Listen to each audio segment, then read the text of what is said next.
তো বন্ধুরা, তোমাদের আমি ফার্স্টে তো জানাই গুড মর্নিং। তো সারা রাত আমার ঘুম হয়নি, কারণ আমার শরীরটা সত্যি ভালো লাগছে না। কেন ঘুম হচ্ছে না কি জানি, শরীরটা মাথাটাও খুব যন্ত্রণা করছিলো। তো সকাল সকাল আমি ঘুম থেকে উঠে গেছি, আর ঘুম থেকে উঠেই তো ফার্স্টে আমি ছাদে চলে গেছি। ছাদে এসে দেখো এমন একটা ওয়েদার দেখে কার না ভালো লাগে। আমার এত সুন্দর লাগছিলো, আর হাওয়াও চলছিল, আর বৃষ্টি বৃষ্টি ওয়েদার। সূর্যর কিন্তু আতা পাতা কিছুই ছিল না, বা আশেপাশে সূর্য দেখা যাচ্ছিল না, মেঘেই ঢাকা। আর দেখতেই পাচ্ছ কীরকম কালো কালো হয়ে এসছে।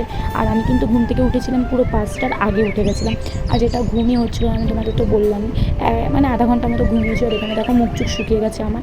কিন্তু বৃষ্টি বৃষ্টি ওয়েদার, আর এত গরম পড়ছে, বৃষ্টি একটু হলে ভালোই হয়। এমন ওয়েদার কাদের কাদের ভালো লাগে অবশ্যই কমেন্ট করে জানি।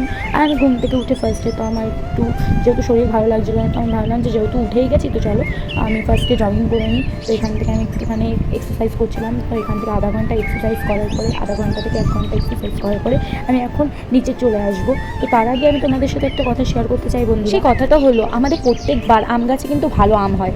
তো আগেরবার আমাদের আম গাছটা কাটা হয়ে গেছিলো, যার জন্য কিন্তু আমাদের এবার আম গাছে বেশিটা আম হয়নি। তো কাদের কাদের বাড়ি আম গাছ আছে সেটাও আমাকে অবশ্যই কমেন্ট করে জানাও। হ্যাঁ বন্ধুরা, আমাদের কিন্তু সুপারি গাছ আছে 11টা। আমার বাবা লাগিয়েছিল 2 থেকে 3 বছর আগে। তো সেই জায়গায় একটা গুড নিউজ দিয়ে এইটা, যে সুপারি গাছে কিন্তু অনেক সুপারি এসছে। তো সেটা দেখে আমার খুবই ভালো লাগছিলো। তো সেটাই আমি তোমাদের সাথে শেয়ার করছি। এই দেখো বন্ধুরা, কত সুন্দর সুন্দর ছোটো ছোটো সুপারি এসছে, আর এইটা কিন্তু আমাদের ছাদের থেকে পারা যায়। তো এইটাই বেশি এক্সাইটেড লাগছিলো। তো এরকম ওয়েদার তো আমার খুব পছন্দ। এরকম সুপারি গাছ কাদের কাদের বাড়ি আছে অবশ্যই কমেন্ট করে জানিও। আর আজকের সকালটা কিন্তু আমার খুব ভালো কেটেছে। তোমাদের সকালটা কেমন কাটলো আমাকে অবশ্যই কমেন্টে জানিও। আর নেক্সট ভিডিও দেখার জন্য আমার পাশে থেকো। টাটা বন্ধুরা।